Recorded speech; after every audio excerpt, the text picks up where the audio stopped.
মহান আল্লাহ পাক রব্বুল আলামিন আমাদেরকে পবিত্র জুমার দিন আল্লাহ তাআলার ঘরে আসা বসার তৌফিক দান করেছেন। এই জন্য আমরা সকল অন্তরস্থল থেকে শুকরিয়া আদায় করি আলহামদুলিল্লাহ। আল্লাহ পাক রব্বুল আলামিন অত্যন্ত মায়া করে মুহাব্বত করে আমাকে আপনাকে সৃষ্টি করেছেন। সবচেয়ে সুসংবাদ হইল যে আল্লাহ পাক রব্বুল আলামিন এই পৃথিবীতে আমাদেরকে মুসলমান হিসেবে দুনিয়াতে পাঠিয়েছেন, আলহামদুলিল্লাহ। এটার কেমন শুকরিয়া আদায় করতে হবে? আল্লাহ রাসূল সাল্লাল্লাহু আলাইহি ওয়াসাল্লাম বলেন, যে ব্যক্তি দুনিয়াতে একবার কালেমা তাইয়্যিবা পাঠ করেছে, আল্লাহ পাক রব্বুল আলামিন তার জন্য 10 দুনিয়া একটা জান্নাত নির্ধারণ করেছেন। সুবহানাল্লাহ। আল্লাহ পাক রব্বুল আলামিন প্রত্যেকটা আদম সন্তানকে জান্নাত দিবেন, কিন্তু জান্নাতটা পুরো মরুভূমির মতো রেখেছেন আল্লাহ তাআলা। এই দুনিয়াতে আল্লাহ পাক রব্বুল আলামিন আমাকে আপনাকে পাঠিয়েছেন জান্নাতটাকে কিভাবে সৌন্দর্য করা যায়, কিভাবে নিয়ামত দিয়ে ভরা যায়, এজন্য আল্লাহ পাক রব্বুল আলামিন আমাকে আপনাকে দুনিয়াতে পাঠিয়েছেন। অনেক মানুষ জান্নাত পাবে, কিন্তু জান্নাতের ভিতরে যে নিয়ামত আছে ওই নিয়ামতগুলো ভোগ করতে পারবে না, কারণ দুনিয়াতে সে আমল করে নাই। হাদিসে পাকে আছে, যে ব্যক্তি দুনিয়াতে একবার সুবহানাল্লাহ পাঠ করবে, জান্নাতের ভিতরে একটা গাছ রোপণ করে দেবেন। কে বলেন? আল্লাহ তাআলা। এই দুনিয়াতে যে যত বেশি আমল করবে তার জান্নাত তত বেশি সৌন্দর্য হবে। দুনিয়ার নিজামটাই এমন, দুনিয়াতে যে যত বেশি কাজকর্ম করবে, যে পরিশ্রমিক করবে, দুনিয়াতে টাকা পয়সা সে তত ইনকাম করবে। যার যত বেশি টাকা আছে তার বাড়ির ডিজাইনটাও সে তত সুন্দর করতে চায়। এই দুনিয়ার নিজাম এটা। যে সকাল থেকে সন্ধ্যা পর্যন্ত 1000 টাকা কামাই করে, সে যখন বাড়ি নির্মাণ করতে চায় অত সুন্দর করতে চায় না, এত সুন্দর করতে পারেও না। আর যার লক্ষ লক্ষ টাকা আছে, কোটি কোটি টাকা আছে, তার বাড়ির ভিতরে ঢুকলেই বোঝা যায় যে এটা কোটিপতির বাড়ি। বাড়িটাও সেইভাবে সুন্দর করে। ঠিক আল্লাহ পাক রব্বুল আলামিন আমাকে আপনাকে দুনিয়াতে পাঠিয়েছেন আমল করার জন্য, জান্নাতকে মরুভূমি রেখেছেন, যাতে যে সমস্ত বান্দারা ইবাদত করতে পারবে, আমল করতে পারবে, যে যত বেশি আমল করবে তার জান্নাত তত সুন্দর হবে। সুবহানাল্লাহ। এই জন্য আমরা আপনার আমল বাড়াইতে হবে। আর আমল বাড়াইতে হবে কিভাবে? আল্লাহ তাআলা কোরআন থেকে বলেন, ইয়া আইয়ুহাল্লাযীনা আমানুত্তাকুল্লাহ ওয়া কুনু মা'আস সাদিকিন। হে ঈমানদারগণ, ভালো করে শোনো, আমি আল্লাহকে ভয় করো। ওয়া কুনু মা'আস সাদিকিন, এবং সত্যবাদীদের সাথে চলাচল করো, সত্যবাদীদের সাথে মিশে যাও। এ মুসলমান, এই দুনিয়ার বুকে সত্যবাদী কারা আমাকে আপনাকে সর্বপ্রথম চিনতে হবে। আল্লাহ পাক রব্বুল আলামিন বলেন, যারা নাকি নেক কাজ করে, আমালা সালেহা করে, যারা নাকি ভালো কাজ করে, তারা এই সত্যবাদী। তুমি তাদের সাথে চলাচল করো, তোমার সন্তানদেরকেও তাদের সাথে চলাফেরা শেখাও। কে বলতেছেন বলেন? আল্লাহ তাআলা বলতেছেন। আজ দুনিয়ার বুকে আমার আপনার সন্তান যদি ভালো মানুষের সাথে চলাফেরা করে, তাহলে আমার আপনার সন্তান ভালো হয়ে যাবে। আর যদি খারাপ মানুষের সাথে চলাফেরা করে, তাহলে সেই লোকটাও খারাপ হয়ে যায়। এ মুসলমান, আগের জামানার লোকজন সন্তানদেরকে ভালো বানানোর জন্য ভালো মানুষের সাথে চলাচলের আদেশ করতেন, যে আমার সন্তান যেন কোনো নেশায় আসক্ত না হয়ে যায়।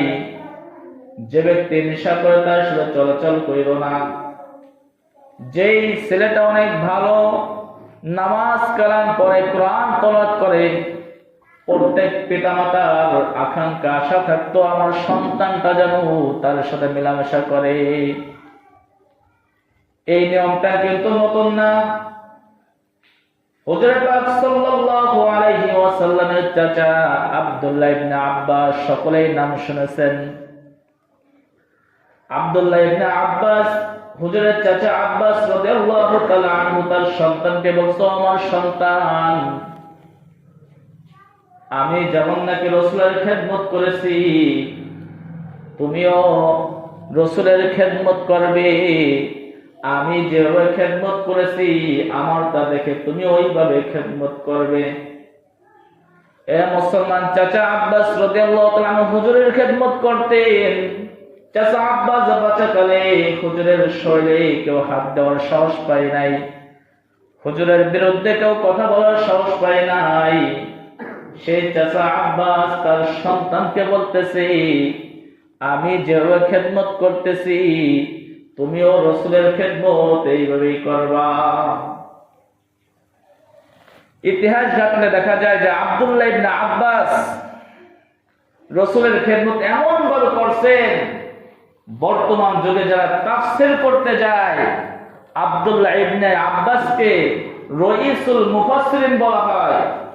রাসূলের খেদমত করার কারণে, রাসূলের সাথে থাকার কারণে এমন বড় আলেম হয়েছে যে তাদেরকে মুফাসসিরের প্রধান বলা হয়, তাফসীরের প্রধান বলা হয়।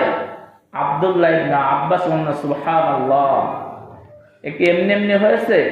কখনোই না। আজ আমার আপনার সন্তান মাদকাসক্তই লিপ্ত হয়ে যাইতেছে, নেশাগ্রস্ত হয়ে যাইতেছে। কারণটা কি? আমার আপনার সন্তান কোথায় যাইতেছে আমি একটু খোঁজ খবর রাখি না। আমার সন্তান কোথায় রাত কাটাইতেছে এটা আমি আপনি খোঁজ খবর রাখি না। একদিন দেখা যায় আমার আপনার সন্তান গাঁজায় আসক্ত হয়ে গেছে, মদে আসক্ত হয়ে গেছে।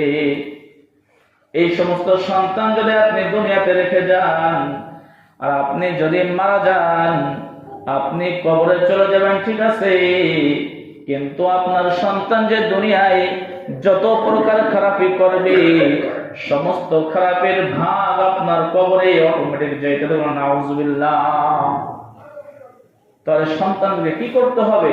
ইয়া আইয়ুহাল্লাযীনা আমানুত্তাকুল্লাহ ওয়া কুনু মা'আস সাদিকিন। সন্তানদেরকে সত্যবাদীদের সাথে চলানোর শিক্ষা দিতে হবে। যেমন নাকি আব্দুল্লাহ ইবনে আব্বাস তার সন্তানকে বলেছে, ও সন্তান, আমি যেমন ভাবে রাসূলের খেদমত করেছি, রাসূলের দেখাশোনা করেছি, তোমাকেও আদেশ করতেছি তুমিও রাসূলের দেখাশোনা করবে, রাসূলের খেদমত করবে। সুবহানাল্লাহ। এটা যদি আমার আপনার সন্তানকে শিক্ষা দিতে পারে তাহলে কি হবে? আমার আপনার সন্তান ভালো হয়ে যাবে, আমার আপনার সন্তান নেককার হয়ে যাবে। আর এই ভালো কাজ করার জন্য আমরা সকলেই অবগত আছি যে আমাদের মাহফিল কবে বলেন? মঙ্গলবারে। এই যে মঙ্গলবার আসতেছে, অনেক উলামায়ে কেরাম আসবে। এদের কাছে যদি এনে দিতে পারি, এদের সাথে যদি মিশাইতে পারি, এমন একটা কথা কানে যাবে, এমন একটা কথা তাদের মুখ থেকে বের হবে, তার অন্তরটা একটা কথাই যথেষ্ট। সুবহানাল্লাহ। আমার আপনার কর্তব্য কি শুধু মাহফিলের প্রস্তুতি করে মাহফিল রেখে বাড়ি বসে থাকা? না। গতকালকে একটা ইসলামী মজলিসে ছিলাম, হুজুর কথাটা বলতেছেন যে বর্তমান সন্তানরা যে মাদক আসক্ত হয়ে গেছে, এদের অবস্থা খুবই ভয়াবহ।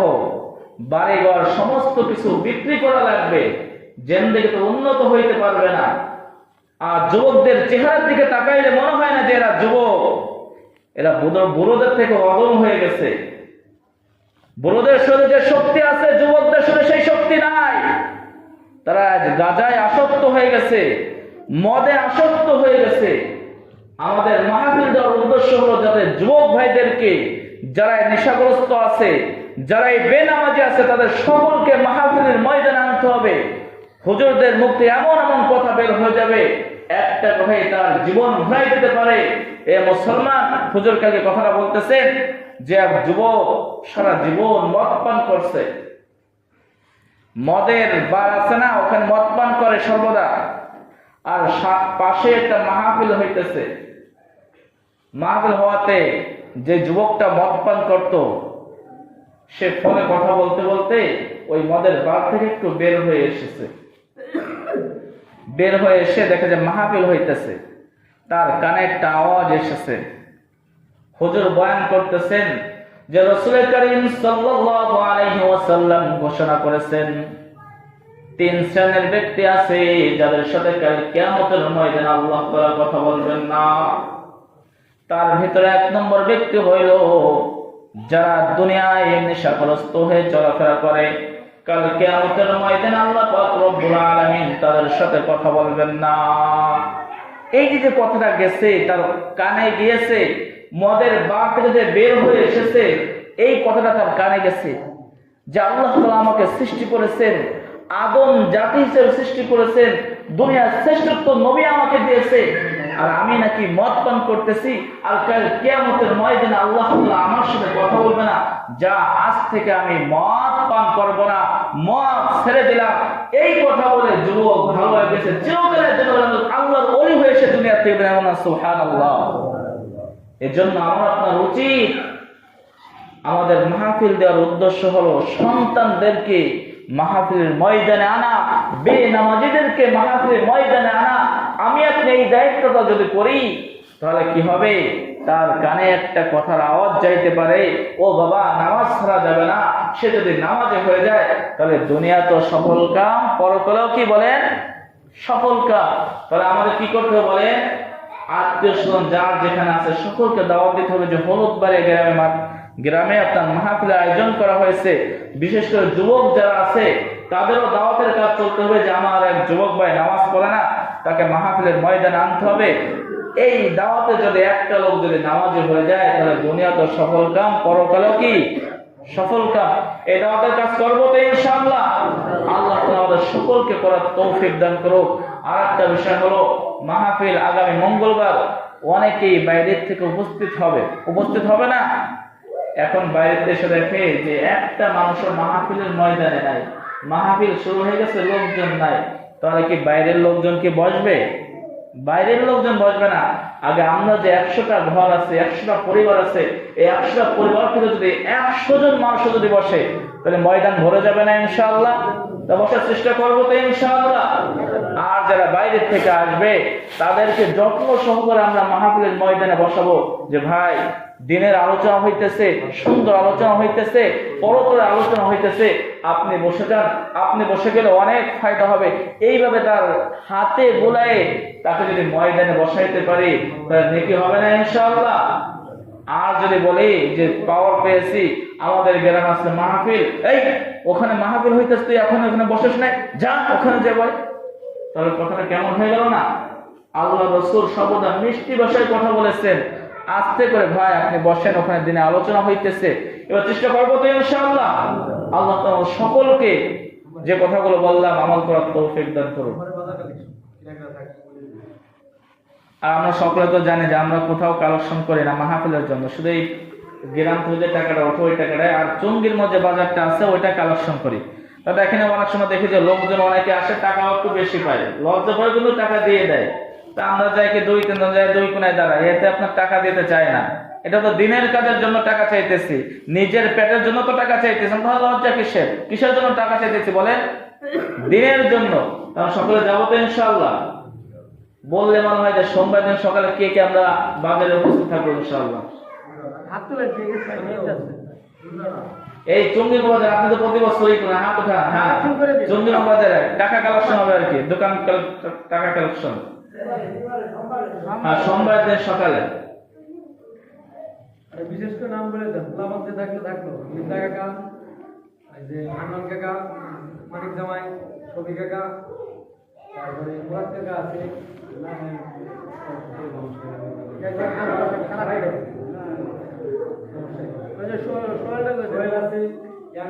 সবাই দায়িত্ব দেন, ঠেলাঠেলি করবেন, ছবি কাকা যাবেন, আমরা সমস্যা 1-1.5 ঘন্টা। হ্যাঁ, 7টা থেকে আপনার 8টা পর্যন্ত, 8টার ভিতরে হয়ে যায়। নজর পড়েছিল যে নজর পড়ে গেলাম আপনার 8টার আগে ক্লিয়ার। জামাল আছে পাশে পাঁচজন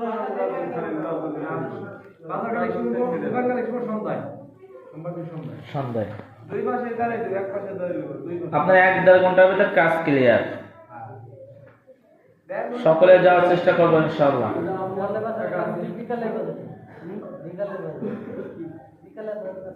বিকালের ডবা লাগবে না আমি আর কি যাই করব আমি আর চৌধুরী আপনার সকালে থাকবে টাকা করে কিছু বলবেন। হ্যাঁ টাকা যারা আপনার এই যে 2 মহল্লা সুরাকার দায়িত্বে যে মহল্লাটা আর আপনার এই যে হান্নাকার দায়িত্বে যে মহল্লাটা, এখানে মাত্র আপনার 4 জন টাকা দিয়েছে। মাহফিল হলো আপনার 3 দিন পরে, জন্য টাকাটা দিয়ে দিন ইনশাআল্লাহ। আর সরবারটা তো সরবাই জান মনে হয় উঠে লাইছে ইনশাআল্লাহ, আর ওইদারটাও মনে হয় উঠে লাইছে অনেকটা। আর কোন কথা আছে? কোন কথা আছে? যুবক ভাইরা একটু মাহফিলে আগেই চলে আসবে, আসরের পর থেকে আমরা কাজে লেগে যাবো ইনশাআল্লাহ। নাম বলে আবার বলে দেন এগুলা দেখি সোমবার দিন আর সোমনাথে থাকা কে কে নিয়ত করছে নামটা বললে তোমার হাত উঠাইলে হয়। 10 জন সেট করে 10 ওই গান মারতে বলে আছে মেঘদা কাকা আছে, রাজা কাকা রাজাক ভাই কে বলেন, আপনি তো থাকেন ইনশাআল্লাহ 2 জন, তোরা কাকার কয় আর এই লাই সামনে হান্না কাকা 3 জন, দোকানদার কাকা 4 জন, হ্যাঁ ছবি কাকা শফিক কাকা 5 জন হয়ে গেছে, পাটোয়ারি কাকা পাঁচজনের জন্য আর এই সুরা কাকা কয় হ্যাঁ সুরাত কত যায়, হ্যাঁ সুরাত কাকা যায় কত বছরে। সোহেল আছে ওই 10 জন হয়ে গেছে আব্দুল সুবহান ভাই আছে ওই সাইডে, আপনি বিয়ে চৌধুরী আছে, আর যুবকদের পক্ষ থেকে কয়েকজন নুর ইসলাম কাজ আছে নাকি? মহান আল্লাহ পাক রব্বুল আলামিন আমাদেরকে পবিত্র জুমার দিন আল্লাহ তাআলার ঘরে আসা বসার তৌফিক দান করেছেন। এই জন্য আমরা সকল অন্তরস্থল থেকে শুকরিয়া আদায় করি আলহামদুলিল্লাহ।